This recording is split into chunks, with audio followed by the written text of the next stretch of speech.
For some time now I've been toying with the idea of replacing some of these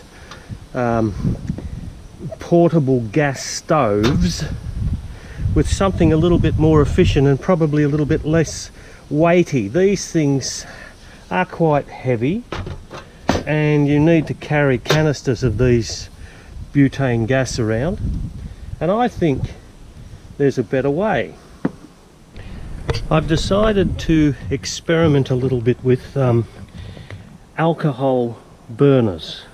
Now these are these little things, some you can make them from tuna cans if you like, but this is one I purchased at BCF from, it's called a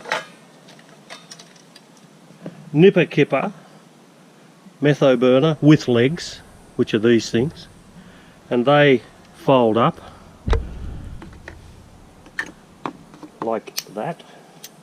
So that's the whole unit, basically like that. Now, how good are they? I don't know, but I'm thinking in terms of when I travel around the country and you maybe want to stop off and your thermos flask is cooled or stale or whatever, and the easy way to go about it is a bottle of methylated spirits, fill up to a little dimple that is in the side of that there, set it on that and light it.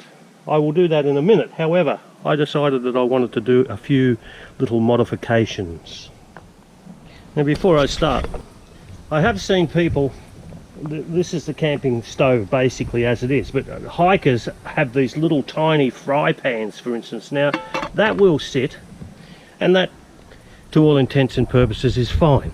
However, I decided that I wanted to do a couple of modifications, so I went to my local Tip Fossica's shop and I found a cake pan expander, whatever, I don't know what they're called, and a trivet. And what I've decided to do is put that down like that, and then I made a, if I can find it, I made a little wire holder for this thing. Oh, I just spilt the metho, which I can then put in there, because what I did find in earlier little experiments was it's quite hard to shift this thing around if you need to. What I've just done there is quite dangerous, so, but I've put it that way. And then I had a cake stand. Now this gives a far better support for a fry pan. Also, as far as I'm concerned, it gives a better support for any small billy can or container that you may have. That's quite stable, as long as you've got a decent sort of a table. I shall show you. The reason that I wanted to be able to move this around slightly is just to centralize it. And there we have a small container. Now I could boil water in that, or as I say, you can come back, you can put your fry pan on there and you can get a good serving of bacon and eggs off that one. Now we'll do a little test of the efficiency. So I've just put 200 millilitres of water in here, and I'm going to light this little burner. So this is just how we do it. We put that in like so, and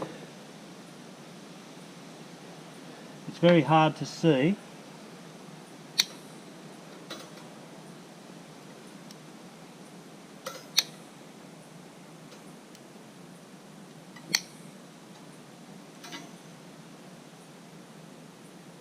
But actually it is going, and it has been all the time.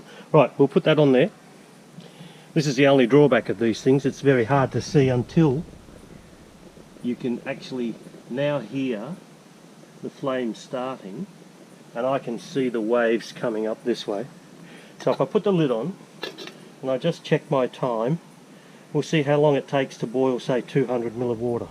I'm thinking in terms of I'm going to have a cup of coffee. Now you can actually, if you listen closely, you can hear the wind rush, and now you can see some flame.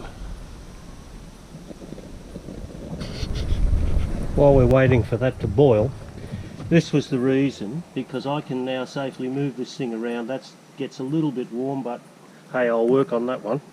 But there are other types of these things. This is another type of these burners.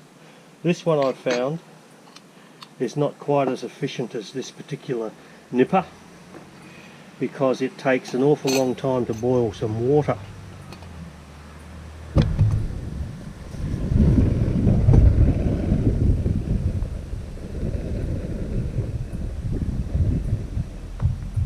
Well, the results of this boil test are pretty disappointing at this stage, mainly because it's taken 16 minutes to boil that amount of water. One of the reasons, of course, is because I'm actually outside. It's quite windy here and the flames are blowing away from the burner and not directly up into it. However, I did a little test previously inside my shed over there, and I was absolutely knocked out by how quickly this thing heats quite a substantial amount of water in sort of less than 6 minutes it took me. But out in the wind, which is the big problem, which I will solve by putting a wind guard around that. Anyhow, for a first time it's not too bad. Now, to put the flame out, what I've done is I put this little thing, like a mini fry pan, over, and any residual flame that may come out, I just blew it and it went straight out, like over like that. These things, you need a set of these, and just blow, and the whole thing has gone out, and it will cool off pretty quick. This little handle, I might put some either some insulating tape or something around there just to make it a little bit easier to pick up, but that's the idea, and I could actually sit it on that one there. And I'm going to try and fry an egg, but what I've done here is I've put the trivet that came with this set inside this cake pan thing, and I'll put that on top. I'll light the burner and we'll see if it makes any difference in keeping the wind from interfering with the cooking process.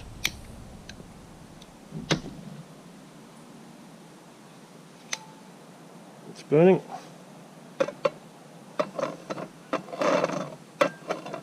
This is why I wanted to have the proper trivet.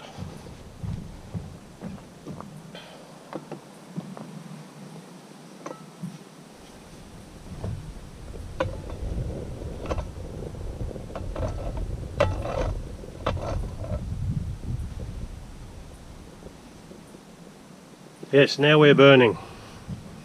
We'll see how long it takes to warm up. I shall put a little bit of oil in the pan.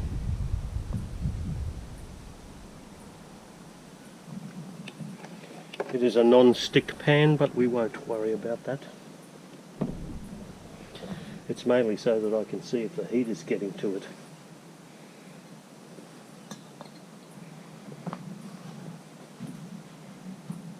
It seems to me that we may have sufficient heat. Let's have a go. Oh, yes, we do. Well, that's quite impressive.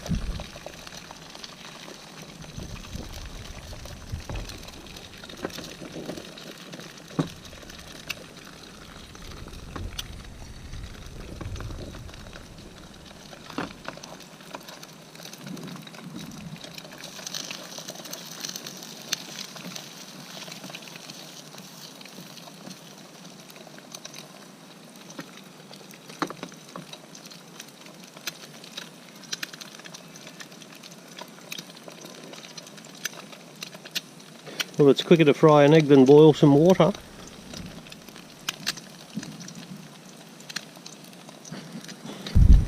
Well, for windy conditions, this particular setup seems to do the trick, certainly with a fry pan on the top. Maybe it was the fact that I just had a smaller container there with the water in it, but we'll have a go. I'll work on this, but I think it has some merit.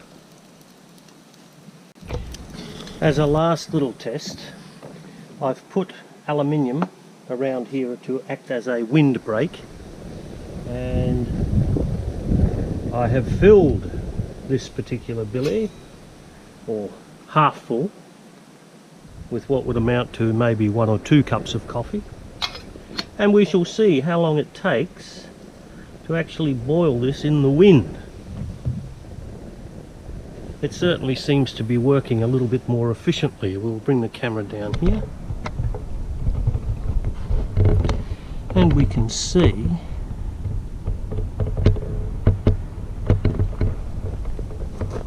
that there are definitely flames there. This is actually aluminium flashing and it's sticky on one side. So I've been able to mount it fairly easily there to act as a sort of a windbreak. Well, this has been on for now 10 minutes and we're virtually on the boil, and I just measured it, was half a litre of water. So all in all, this is not a bad little unit, very cheap because it just uses methylated spirits. I think I'll take it with me when I go camping.